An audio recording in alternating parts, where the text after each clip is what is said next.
Bom, entrando agora nos elementos textuais, o número de página começa a ser impresso a partir da introdução. E a introdução, vocês vão colocar o nome introdução em tamanho 14, negrito. Né? E depois, tamanho 12 vai ser o texto, ok? É importante dizer o que é que entra nessa introdução. Normalmente são considerações iniciais que geram para o leitor uma contextualização.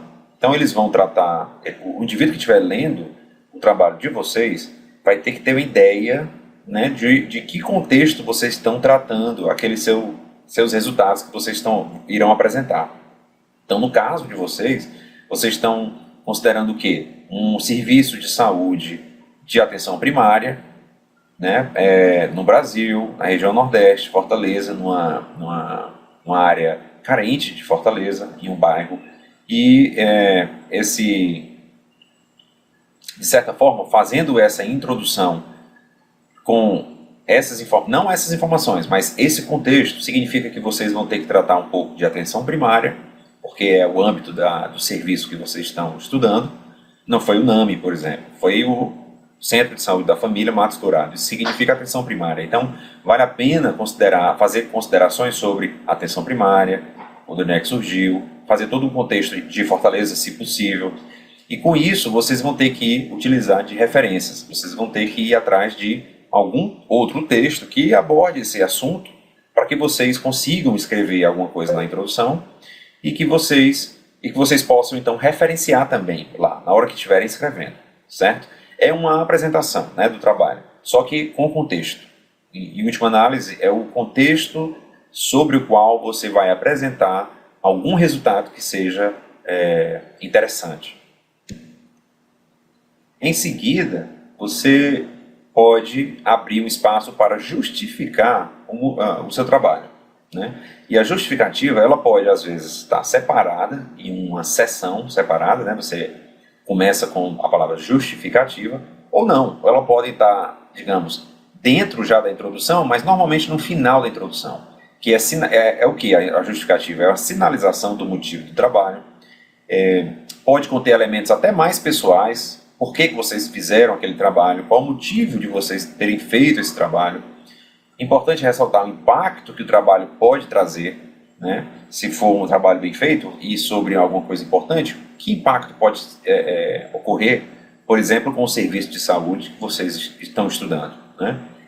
Um caráter inédito ou ineditismo, ele é algo novo, tem alguma inovação trazendo para o serviço, para a comunidade científica, etc. E a relevância do tema. É relevante o que vocês estão tratando? E por quê? Certo? Em seguida, vocês vão mostrar e dizer os objetivos. Normalmente um objetivo geral ou mais, e os objetivos específicos relacionados ao objetivo geral, né? O geral sempre se aproxima muito do tema. É importante isso aqui. E os específicos podem ter uma leve liberdade para se destacar um pouco do tema, tá certo? Os específicos, eles devem estar contidos dentro do geral, devem ser mais ou menos 4 ou 5, isso não é uma regra rígida, certo? Mas normalmente a gente espera que tenha pelo menos 2 ou 3, mas que fique em média 4 ou 5, dos objetivos específicos. Lembrando, isso aqui não é uma regra rígida, tá? É só uma maneira de você se orientar.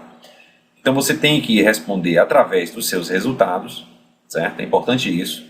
Você coloca os objetivos e vê, você tem que checar se os seus resultados apresentados realmente respondem aos objetivos. Parece um pouco com o grupo tutorial que vocês estão vivendo, né?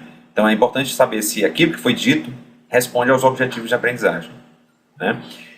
Normalmente inicia-se por verbo, mesma coisa que o grupo tutorial, e é importante que vocês pensem um pouco, né? Reflitam um pouco antes de colocar os objetivos e que eles sejam coerentes e que sejam respondidos. Seguindo em frente, a gente vai então tratar da metodologia. E a metodologia, basicamente, é um detalhamento, é uma narração quase, de como foi feito todos os passos até a publicação. Então, ela normalmente começa com o tipo de estudo.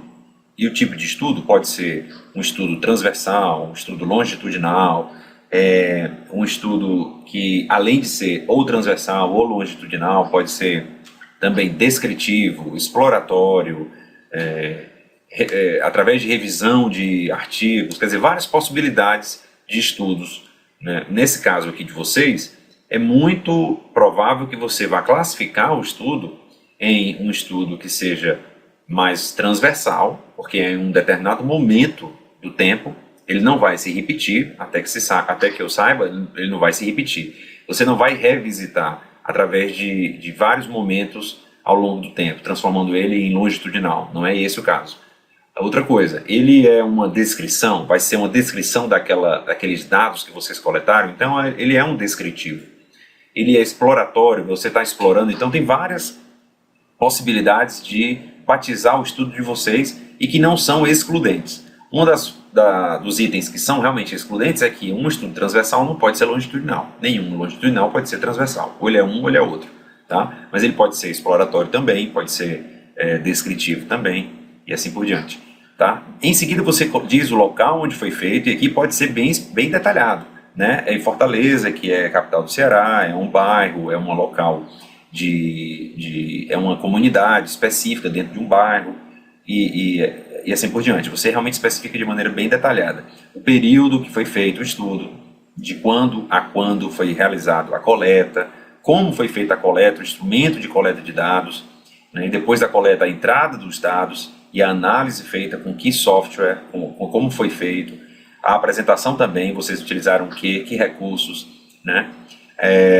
A amostra, aqui antes, né? A amostra, quantas pessoas foram entrevistadas, por quem foram os entrevistadores, se foram treinados ou não, etc. Os critérios de inclusão ou exclusão, se estava tratando de pessoas só adultas, já é um critério de inclusão, ser, por exemplo, acima de 18 anos, estou dando um exemplo. Né? Tinha algum outro critério que fazia com que seja excluído, é importante colocar aqui nesse momento, certo? E os aspectos éticos, né? Se houve consentimento, pelo menos consentimento verbal, antes de fazer a coleta de dados e assim por diante. E o consentimento de que nenhuma informação iria ser revelada sem consentimento, logicamente, por escrito até da pessoa que está sendo entrevistada. Então a metodologia é um descritivo, certo? Detalhado de como foi feito passo a passo o trabalho. Em seguida, vocês vão apresentar os resultados e eles podem ser feitos par e passo, quer dizer, de acordo com que vocês vão apresentando os resultados, vocês podem discuti-los ou vocês podem apresentar os resultados em uma sessão do trabalho e apresentar uma discussão específica numa sessão separada. E isso vai de acordo com a dupla ou trio de vocês que façam a opção de vocês. Nos resultados, é claro que vocês, ao coletar uma série de dados, vocês vão ter possibilidades de usar tabelas, figuras, quadros e gráficos para apresentar esses resultados. Eu estou colocando esses 4 nomes aqui, que aparentemente vocês acham que podem se misturar, né, a significação, serem sinônimos, mas na verdade não. Acho que figura, não há dúvida, figura pode ser, um exemplo clássico é uma foto, uma imagem mesmo, né? Uma tabela parece muito com um quadro, só não é porque não tem o limite das laterais. A gente pode exemplificar já já. E gráficos normalmente são gráficos que têm o eixo X, o eixo Y, e você apresenta algum tipo de mensuração nesses gráficos, né? Eles têm que ser sempre intitulados, ou seja, tem que ter título, a tabela, a figura, quadro, o gráfico, tem que ter um título, certo? E a fonte desses dados de cada um desses itens, a tabela, figura, quadro ou gráfico. Então tem que ter um título e tem que ter a fonte logo ali onde está apresentada a tabela, figura, quadro ou gráfico, né? Então, ao apresentar um desses elementos aqui, você normalmente faz a descrição, isso no texto. E essa descrição pode estar seguida de alguns outros resultados ou paralelos que vocês leram na literatura, porque aí você faz a discussão dentro. Você faz a apresentação do resultado, uma figura foi utilizada, você descreve essa figura, o quadro, gráfico, tabela, e você pode discutir com os dados que vocês tiveram, coletaram e apresentaram, com os resultados da literatura, comparar com algum outro tipo de avaliação, ou questionar até, certo? Então, para exemplificar, vamos pegar aqui, por exemplo, uma tabela. Aqui tem uma tabela, e ela é uma tabela porque você tem algumas linhas, mas não fecha as laterais, esquerda e direita, certo? Então isso aqui é vazado, e por isso isso aqui é uma tabela. Sendo tabela, tem aqui o título da tabela, características e tal, alguns resultados da tabela, e embaixo, às vezes, até um tipo de glossários, já que você pode utilizar aqui alguma abreviatura, certo? Isso aqui é uma tabela clássica. Aqui também uma outra tabela, né, só para exemplificar. Vamos dar uma olhada agora no quadro, qual seria a diferença. Olha só o quadro. O quadro ele é fechado de fato nas laterais, e isso configura um quadro, e não é uma tabela, apesar de terem muitas semelhanças. Certo? Então você tem a utilização de quadro para determinadas informações e para outras você pode utilizar a tabela.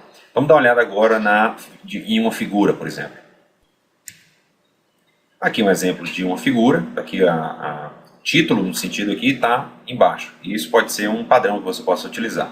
Normalmente às vezes você coloca em cima ou embaixo. E aqui é a figura, porque tem um esquema e foi uma imagem aqui colocada, tá? Aqui, por exemplo, uma outra figura. Veja que é uma imagem aqui, tem aqui a descrição dessa figura. Aqui já seria um gráfico, só que ele é intitulado como uma figura, certo? Mas aqui, por que eu estou falando gráfico? Porque tem uma mensuração, tem um eixo, tem um percentual, e isso está sendo mostrado. Então aqui eu não coloco, na verdade, como uma imagem. Isso aqui não é uma imagem, e sim um gráfico, ok? Bom, em seguida vamos olhar a parte da conclusão e os elementos pós-textuais.